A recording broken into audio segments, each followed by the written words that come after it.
out, though. I want to get to a guest here. Joel Griffith is the Heritage Foundation.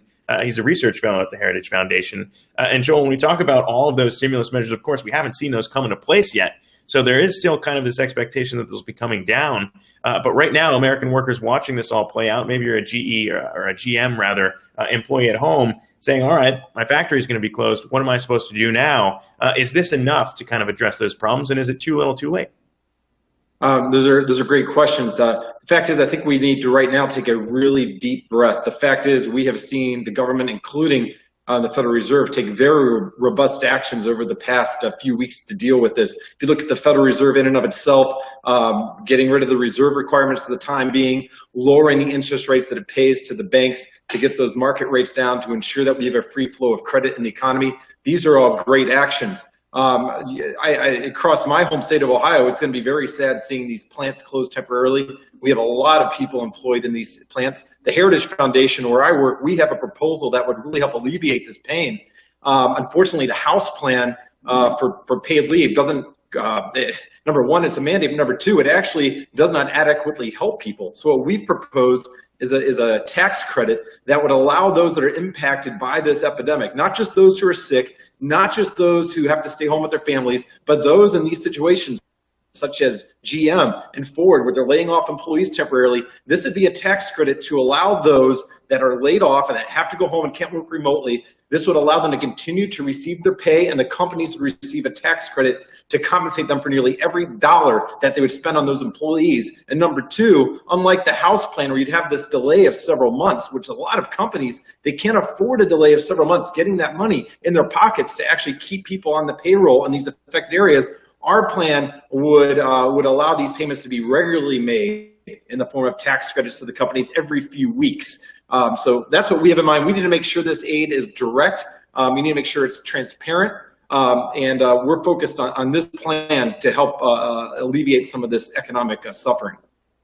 Joel, when we try to wrap our heads around just the potential impact, the economic impact the coronavirus can have across the world, obviously there have been so many different estimates that have been thrown out there from the street, also from institutions like yours. When we try to equate this to anything that has happened in the past, is there anything that's on your radar that we have seen something like this before?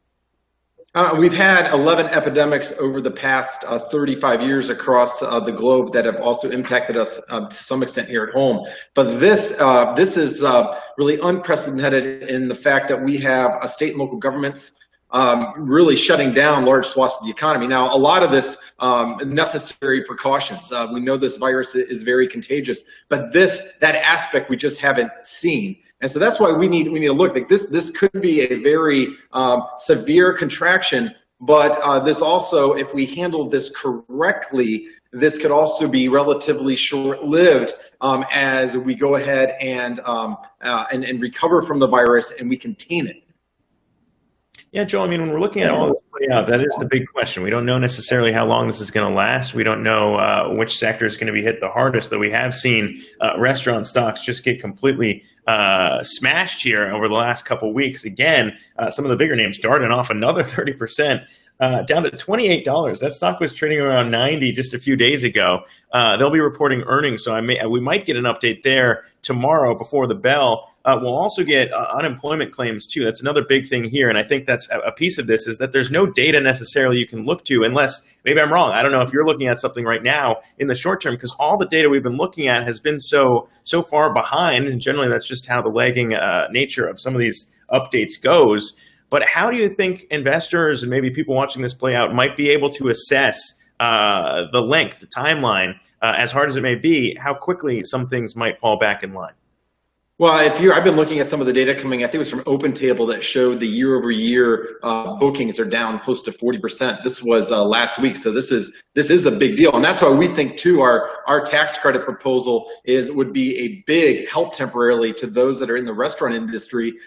These are folks who can't work remotely, right? If you're in a kitchen at a restaurant or you're a bartender, you can't work remotely. So if you have to stay home, we really do want that 60 days in place through this tax credit to ensure that that suffering is reduced. But we need to remember, we have all these bailout proposals now and the plans to give everybody $1,000 and suspend the payroll tax.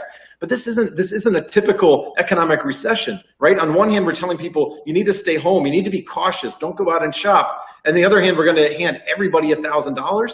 Well, that puts us deep into debt, and that doesn't actually help those people that are most directly impacted that actually can't go out and work. Let's direct this aid. Let's be smart about it. You can't just think that spending $500 billion by giving free cash to everybody is going to get us out of this. We need to be very wise, very smart. And that goes too, when it comes to these bailout proposals for specific industries, there's other ways to actually get ourselves through the crisis. We propose going ahead and allowing companies to take the losses from this quarter, roll it back to prior quarters and they made a profit and get a tax credit from that. And that way they get themselves through the cash crunch without having taxpayers bail them out.